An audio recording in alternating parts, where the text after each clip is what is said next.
স্বামীর দ্বিতীয় স্ত্রীকে নিয়ে বাসর ঘরে প্রবেশ করলাম। সুন্দরভাবে খাটে বসিয়ে দিয়ে সব কিছুই বুঝিয়ে দিলাম।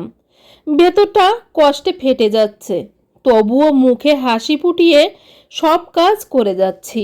হঠাৎই স্বামীর দ্বিতীয় স্ত্রী আমার হাত তার দুহাতের মুঠোয় পুরে বলে, বুবু, আমার খুব ভয় করছে। এক কাজ করি না, চলো তুমি আমি আর বর একসাথে ঘুমাই। আমি মেয়েটার বোকামি দেখে হেসে দিলাম। মেয়েটি সত্যিই বোকা, দেখতে অনেক ফর্সা, মায়াবী চেহারার হলেও বয়স অনেক কম, মাত্র 15। এই বয়সে এমন বাচ্চা বাচ্চা কথা বলবে, এটাই স্বাভাবিক। আমি নূরের গণ্ডদেশে হাত রেখে বললাম, ধুর বোকা, এটা কি হয়? উনি তোর বর, তোদের আজ প্রথম বাসর, তোরা একটু সকাল্লাদ করবি, এটাই তো স্বাভাবিক। নূর মুখ ফুলিয়ে বলল, কেন বুবু, আমি তো শুনেছি উনি তোমারও বর, তাহলে তো তুমি থাকতেই পারো। আমি যেই কিছু বলার জন্য উদ্যত হব, অমনি পেছন থেকে এক কর্কশ কণ্ঠধ্বনি শুনতে পেলাম, এ কি রুবি, তুমি এখানে কি করছো এখনো? আমি তো তোমাকে বলেছিলাম নূরকে ঘরে দিয়ে তুমি চিলেকোঠার ঘরে চলে যাবে। আজকে থেকে এ ঘরে তোমার কোনো অধিকার নেই। আজ আমি নূরকে অনেক আদর করব, তারপর তোমার চোখের সামনে আমি আমার বংশধর আনব। তুমি যে একজন বাজা মহিলা তা প্রমাণ করে দেব। স্বামীর মুখে এমন কথা শুনে রুবির গা বেয়ে অজস্র নোনা পানি গড়িয়ে পড়তে লাগলো। একবার বধূ বেশে থাকা বাচ্চা মেয়েটির দিকে তাকাচ্ছে, তো আর একবার পাষাণ স্বামীর দিকে তাকাচ্ছে। আচ্ছা, সে কি কোনো অংশে কম ছিল? সবই তো ছিল তার। তাহলে এ লোকটা কেন তাকে দেখতে পারে না? সন্তান হয় না বলে? কিন্তু এতে তার কি দোষ? সে তো তার সর্বোচ্চটা দিয়েই ট্রাই করেছে। যে যেভাবে বলেছে সেইভাবেই করেছে। কখনো ডাক্তারের পিছনে ছুটেছে, তো কখনো আবার কারোর কথায় কবিরাজ বাড়ি ছুটেছে। যে যাই বলেছে তাই করেছে, কিন্তু তার নিষ্ঠুর স্বামী সেটা বুঝতে চায়নি। হঠাৎই সাইমনের ধমকে রুবির হুঁশ ফেরে। কি হলো রুবি, এখনও দাঁড়িয়ে কি থাকবে? নাকি তুমি চাইছো আমাদের সোহাগ রাগ ভেস্তে যাক? নূর আমার কাছে রত্ন, বুঝলে? আর তুমি হচ্ছে কয়লা, যা দিয়ে কিছুই করা যায় না। এখন তুমি শুধু আমার কাছে ইউজলেস। যাও, বেরিয়ে যাও এখান থেকে। I say get out from here. এইবার রুবি আঁচলে মুখ গুজে কাঁদতে কাঁদতে রুম থেকে বেরিয়ে যায়। এক দৌড়ে ছাদে চলে যায়। বুক ভেঙে কান্না পাচ্ছে তার। নিজের স্বামীকে কিনা শেষমেশ অন্য নারীর হাতে তুলে দিতে হলো। আর যাই হোক, বাঙালি নারী সব ভাগ করতে পারে, কিন্তু স্বামীর সোহাগ না। হঠাৎই কারোর স্পর্শে রুবি পেছনে ফিরে তাকায়। দেখে তার দেবর মোহিত দাঁড়িয়ে আছে। মোহিতকে দেখে চোখের পানি আড়াল করে ফেলে রুবি, কিন্তু মোহিতের তা চক্ষু আড়াল হয় না। আগেই বলে রাখি, মোহিত রুবির প্রাক্তন বয়ফ্রেন্ড ছিল। মোহিত রুবির চোখের দিকে তাকিয়ে বলে, রুবি, তুমি কাঁদছো? এই দিন দেখবো বলে কি 10 বছর আগে নিজের স্বপ্ন বিসর্জন দিয়েছিলাম? এই দিন দেখবো বলো কি আমি আমার এতদিনের ভালোবাসা নিজের বড় ভাইয়ের কাছে তুলে দিয়েছিলাম? এই রুবি, আমি জানি তোমার কষ্ট হচ্ছে, হাজার হোক সে তোমার স্বামী। কিন্তু রুবি, আমারও যে ভীষণ কষ্ট হয় তোমার কষ্ট দেখে। আমি যে এখনও তোমায় ভীষণ ভালোবাসি। না না মোহিত, চুপ করো। এসব কি বলছো তুমি? এসব বলো না। তুমি আমায় ভুলে যাও, আমি তোমার বড় ভাবি। মোহিত চিৎকার করে বলে, মানি না, মানতে চায় না। মেনে নিয়েছিলাম, কিন্তু এখন আর পারছি না। এই বাড়িতে কে তোমায় ভালোবাসে বলবে? মা, সে তো সারাক্ষণ তোমার দোষ খোঁজে। তারপর যখন থেকে এত ট্রাই করার পরেও তোমার বাচ্চা হয় না, সেদিন থেকে তো তুমি তার চোখের বিষ হয়ে উঠলে। আর সেই বিষ বাড়ি থেকে তাড়ানোর জন্য একটা এতিম বাচ্চা মেয়ে তুলে আনলো বড় ছেলের বউ করবে বলে। আর বড় ছেলে সে তো আগে থেকেই তোমাকে তাড়ানোর জন্য এক পায়ে রাজি। তাই সেও এই বাচ্চা মেয়েটাকে বিয়ে করার জন্য তৈরি হলো। একবার ভেবে দেখেছো এজ ডিফারেন্সটা কি হলো? দেখেছো? তার মধ্যে ওই 35 কেজি ওজনের মেয়ে আর এই 84 কেজি সামাল দেবে কি করে? কমন সেন্স থাকা দরকার। আর বাবার কথা কি বলবো, সে তো মা যা বলবে তাই সত্য। করুণ কণ্ঠে রুবি বলে, থামো না মোহিত, এইসব বলে কি হবে? যা হওয়ার তা তো হয়েই গিয়েছে। তুমি বরং এখান থেকে যাও, না হয় তোমার ভাই দেখে ফেললে মহা বিপদ হবে। যাও না প্লিজ, যাও। কিন্তু রুবি, প্লিজ মোহিত, ঝামেলা করো না, যাও। মোহিত চলে যাওয়ার আগেই তাদের মাঝে হাজির হলো সাইমন। শান্ত চেহারা, বোঝাই যাচ্ছে ঝড়ের পূর্ব লক্ষণ। মোহিত ভাইকে দেখে বলে, ভাই আমি জাস্ট এমনি ছাদটা ঘুরতে এসেছিলাম। সাইমন কিছু বলে না। মোহিতও জায়গাটা প্রস্থান করে। মোহিত চলে গেলেই সাইমন এক প্রকার ঝাঁপিয়ে পড়ে রুবির ওপরে। নিজের বলিষ্ঠ হাত দিয়ে সপাটে কষিয়ে একটা চড় মারে রুবির গালে। রুবি হুমড়ি খেয়ে ফ্লোরে পড়ে যায়।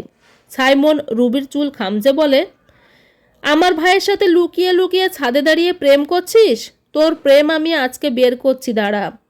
এই বলে তাকে টানতে টানতে চিলেকোঠার রুমে নিয়ে খাটে ধাক্কা দিয়ে ফেলে দেয়। রুবি উপুড় হয়ে পড়ে যায়। সাইমন বেল্ট খুলতে শুরু করে। কোমরের বেল্ট খুলে সাইমন একের পর এক আঘাত করে রুবির গায়ে। রুবি চিৎকার করতে লাগলে একটা রুমাল দিয়ে রুবির মুখটা বেঁধে দেয় সাইমন। রুবি এবার চিৎকারও করতে পারছে না, শুধু গোঙাচ্ছে। কিছুক্ষণ এই হিংস্র আক্রমণ শেষ করে সাইমন তার রুমে চলে যায়। এদিকে রুবি কাঁদতে কাঁদতে ঘুমিয়ে পড়ে। মোহিত গভীর রাতে রুবি ঠিক আছে নাকি সেটা দেখতে আসে, আর এসে যা দেখে তাতে তার মাথা গরম হয়ে যায়। তার রুবিকে এইভাবে মেরেছে, এরা মানুষ? মোহিত একটা ডিসিশন নেয়, সে আর এইভাবে এসব চলতে দেবে না। এর একটা ফাইসাল হওয়া দরকার। সকালে রুবি তার ব্যথিত শরীর নিয়েও সব কাজ মুখ বুজে করে যাচ্ছে। বাবা মায়ের চা করে দেওয়া, সবার ব্রেকফাস্ট, সাইমনের গ্রিন টি, মোহিতের ব্ল্যাক কফি, সব। কিন্তু রুবির শরীরে অনেক জ্বর, অথচ কেউ একবার জিজ্ঞাসাও করলো না যে তুমি ঠিক আছো তো। গায়ে এত আঘাতের চিহ্ন দেখেও তাদের কোনো প্রতিক্রিয়া নেই। অবশ্য এইসবে রুবি অভ্যস্ত। সাইমনের যখন ইচ্ছা হয় তখনই সাইমন এইভাবে রুবিকে মারে, আর রুবি তা মুখ বুজে সহ্য করে। কি করবে, মেয়ে যে, তার উপরে গরিব ঘরের মেয়ে। এই সমাজে যে মেয়েদের কোনো দাম নেই। দেখতে দেখতে প্রায় 6 মাস হয়ে গেল, কিন্তু এই বইয়েরও কোনো বাচ্চা হওয়ার নাম নেই। একদিন খাবার টেবিলে মোহিত বলে ওঠে, আচ্ছা নূর, তুমিও ভাইকে মাকে খুশির সংবাদ দিতে পারছো না, সো স্যাড। আমার কি মনে হয় জানো, ভাইয়ারই কোনো দোষ আছে। সাইমন চোখ গরম করে বলে, আহ মোহিত। মোহিত আর কিছু বলে না, সে সোজা চলে যায় রুবির ঘরে। রুবি বসে বসে কাপড় গোছাচ্ছে। মোহিত রুবির পাশে বসে বলে, আচ্ছা রুবি, তোমার কি মনে হয় ভাইয়ার কোনো দোষ নেই? কি বলছো এসব মোহিত? রুবি একবার প্রমাণ করে দেখাবে? মানে কি মোহিত? চলো না রুবি, আমরা বিয়ে করি।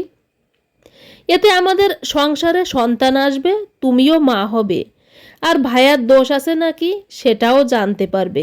না না, এসব হয় না মোহিত। আর তোমার যে দোষ নেই তুমি শিওর? হ্যাঁ শিওর, আমি চেক আপ করিয়েছি। হোয়াট? তুমি তো একজন ছেলে হয়ে চেক আপ করাতে গিয়েছো? কেন, কোন জায়গায় লেখা আছে নাকি শুধু মেয়েরাই টেস্ট করাতে দেখতে পারবে তাদের কোনো সমস্যা আছে নাকি? না না, তেমন না, বর্তমান যে সমাজ। রুবি, আমি তোমার কষ্ট কমাতে চাই, প্লিজ রুবি। এই সংসারে সুখ শান্তি দেখতে চাই, প্লিজ। না না, আমি পারবো না। সত্যি পারবে না রুবি? তোমার মরা বাবার কসম, বলো তুমি পারবে না। যদি বাবার মূল্য থেকে থাকে তাহলে আজ বিকেল 4টায় কাজী অফিসে থাকবে, এই ঠিকানা মতে। মোহিত চলে যায়। রুবিও চিন্তায় পড়ে যায়, সে কি করবে। শত হোক, এক সময় এই ছেলেটা তাকে ভীষণ ভালোবাসতো। বাবা মায়ের চাপে পড়ে সাইমনকে বিয়ে করেছে, তবে বিয়ের পর বিয়েটাকে হেলাফেলা করে দেখেনি। যথেষ্ট ভালোবাসা সম্মান দিয়েছে সাইমনকে, কিন্তু সাইমন বিনিময়ে কি দিল? এক বুক কষ্ট। আচ্ছা, আমারও তো উচিত একবার জেনে দেখা যে কার দোষটা আছে। মোহিতের কথা মতো রুবি মোহিতকে বিয়ে করে। বিয়ের পর বাড়ির মানুষ এই বিয়েটা মেনে নেয়নি, কারণ একটাই, রুবি একটা বাজা মেয়ে। বাজা মেয়েকে নতুন করে বাড়ির বউ করা মানে বাড়ির অমঙ্গল ডেকে আনা। মায়ের মুখে এমন বাণী শুনে মোহিত সেই দিন সবার সামনে বলে এসেছে, রুবি যে বাজা নয় তা আমি প্রমাণ করে দেব। ঠিক তাই 3 মাসের মাথায় রুবি কনসিভ করে। খবরটা সাথে সাথেই ছড়িয়ে পড়ে সব জায়গায়।